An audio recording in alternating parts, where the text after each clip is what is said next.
زنگ زدی هممون رو کشیدی خونه بابا جون؟ امروز همتون اینجا جمع کردم بدون همسرتون.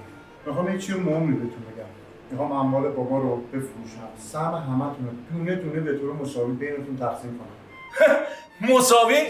من بیشتر از همه واسه این خونه خرج کردم. سهم من بیشتر از همه است. خرج دادی؟ اصلا بابا مریض بود کنارش بود یا نه؟ چی واسه خودتون برخورد میکنین؟ پس بابا رو هر روز کی میبرد دکتر؟ سهم من از همتون بیشتره. گیریم که تقسیم کردی. نکنه سهم خواهرها با ما یکیه.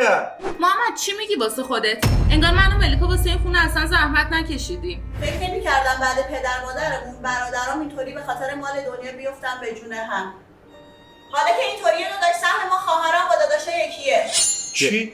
سهم مساوی؟ عفشید بابا. خجالت بکشید. مثل سگ و گربه افتادید به جون هم دیگه. فکر میکردم بعد از بابا پشت حمید، ستون حمید، ولی فکر نمیکردم خنجر به دست پشت حمید. این اسم مگه قرار ما رو از هم دیگه جدا کنه یا یاد بابا رو زنده نگه داره؟ شما واسه زحمت سهم بیشتر میخواید، ولی یادتون رفت که زحمت اصلی بابا کشید. اگه واقعا بچه اون مرد هستید بذارید طبق قانون داده بشه، نه طبق حرص و طمعتون.